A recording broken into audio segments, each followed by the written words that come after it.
The Philadelphia 76ers. Oh my. The process is broken, and let's talk about it. Now, before I start the video, I need you guys to do me a huge favor. Go ahead, smash the like, hit the big red subscribe button, and turn on post notification for more consistent basketball content. And now, without wasting more time, let's get started. So, the 76ers, for the most part this decade, has sucked. Now, Philly fans, don't click off the video just yet, because I promise y'all there's light at the end of the tunnel, and I believe the Sixers can be champs if they make some of the moves, which I'll be talking about later in the video. But quite frankly, right now the Sixers just ain't it. Now, let's take a look back into memory lane. For essentially the first half of the decade, the Sixers have abused the draft system by tanking so hard that the NBA had to implement new draft rules. The crazy part of this is that most of their high-end draft picks aren't even on the team anymore, and within a few weeks, I can confidently say only one of their picks truly planned out, and that being Joel Embiid. Now, yes, this means I think Ben Simmons will definitely get traded this offseason, and if he doesn't, I don't know what to tell y'all. The Sixers have disappointed us NBA fans season after season, and to be honest, ever since Kawhi sent them home back in 2019, they've just continuously gone downhill. Jimmy left, JJ Redick left, Tobias was signed to a supermax, huge overpay, and at the end, the replacement for Jimmy was Al Horford. Yeah, as if their spacing wasn't already clustered, they brought in Al Horford. We all know how the season ended with them getting swept by the Celtics in the first round. But then Daryl Morey was signed to be their new president of operations, and he fixed the roster in 5 minutes. At least that's what we thought at the moment. Trading Al Horford for Danny Green and Richardson for Seth Curry, this seemed to be the most ideal lineup around Embiid and Simmons, and it proved to be so until obviously the playoffs came around. And man, if you don't know what happened these playoffs, you must have been living under a rock, because Doc Rivers and the Sixers continued their infamous choke job by getting upset by the Atlanta Hawks, and in the second round. No, seriously, this was the year for the Sixers to win it all, and they blew it. And I've seen everyone troll Ben Simmons for having a horrible series, which I totally think he deserves every bit of trolling.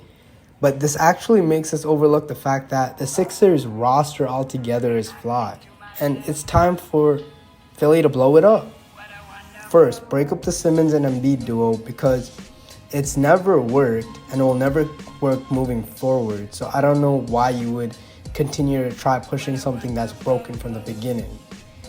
You also have to completely revamp the bench, and to be frank with you, the only players that I see on the roster next year is Embiid, Seth Curry, and Toby. Everyone else you gotta replace. But hear me out. The crazy thing with Philly is that they're getting a second chance unlike most teams. They blew the James Harden trade because they don't want to give up Ben Simmons for one of the most explosive scorers in NBA history. But now they get a redo because reports have come out that they might actually request a trade in the following upcoming days. Now, I don't care what it takes, Philly has to get Dame. Even if it means you got to give a package of Ben Simmons, Matisse Thybulle, Maxey, and 3 firsts, I would do it. And by doing this trade, it's not like Philly will be gutting their entire roster. And that's one of the most beautiful things about the Sixers. That's one of their most beautiful advantages, is that they're one of the teams, along with Denver and Boston, who could propose a trade to Portland for Damian Lillard without gutting their entire roster. Like, even if you give up Ben Simmons, Thybulle, and Maxey, you would still have a starting lineup of Dame, Seth Curry. You would probably need a replacement at the 3, or maybe bring back Danny Green. You would still have Toby. You would still have Embiid.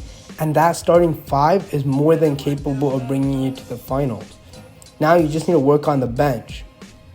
And it'll be a shame if Philly doesn't use this advantage to bolster their team this offseason.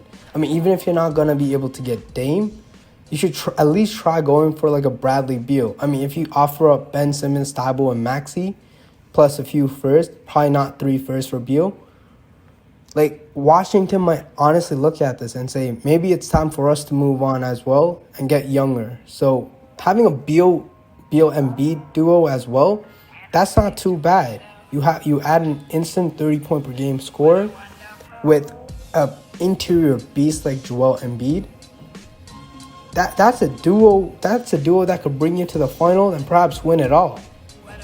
Now, don't click off the video just yet, because that's not all the Sixers have to do. Yes, they need that next level star player, whether it be Dame, Beal, or heck, even CJ McCollum would not be too bad. But aside from that star player, they still got to revamp the bench.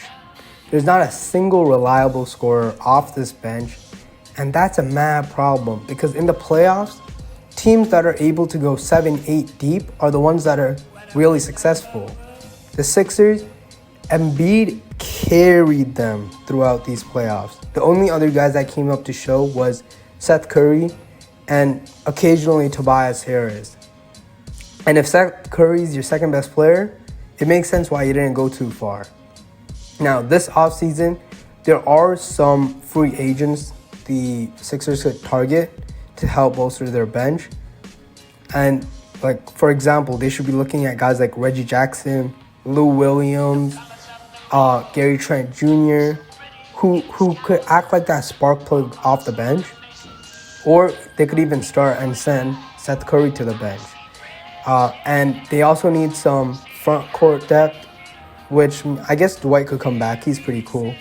But all I'm saying is that the Sixers definitely need a revamped bench. I feel like chemistry is going to be a problem if they rerun the same team.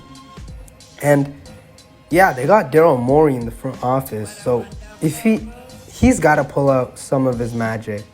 Like, this guy made the Houston Rockets a legit team that actually gave the Warriors a run for their money. So I think he could, like, the Sixers are a lot more equipped to be a better team than the Houston Rockets, right? So I think if Daryl Morey is given the freedom to do what he wishes, I think he can make this a very great team. But no cap, Sixers fans deserve better, man. Right now, the Sixers are really starting to look like the Clippers of the East, and that's a real problem. Okay, maybe that's too far, but still, that's all I have for you guys today. Hope y'all enjoyed the video. If y'all did, make sure to smash the like and subscribe to the channel, and I'll catch y'all on the next one.